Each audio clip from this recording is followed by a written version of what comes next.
আসসালামু আলাইকুম ওয়া রাহমাতুল্লাহ।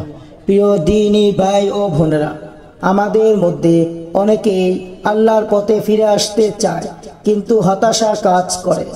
চিন্তা করি, আমি তো অনেক পাপ করেছি, অনেক অন্যায় করেছি, অনেক অপরাধ করেছি, আমি কোন মুখে আল্লাহ তাআলার সামনে দাঁড়াবো?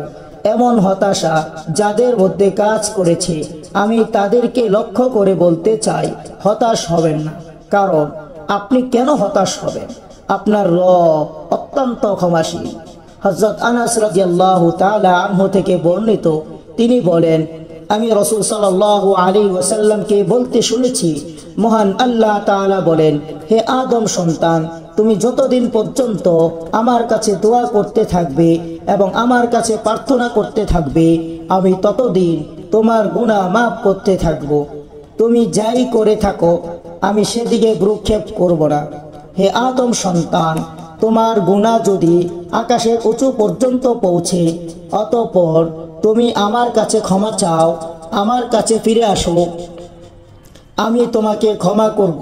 হে আদম সন্তান, তুমি যদি পৃথিবী পরিমাণ গুনাহ নিয়ে আমার কাছে আসো আর সঙ্গে কোনো কিছু শরীক না করো, তাহলে আমিও তোমার কাছে সেই সম পরিমাণ ক্ষমা নিয়ে আসব এবং তোমাকে ক্ষমা করে দিব।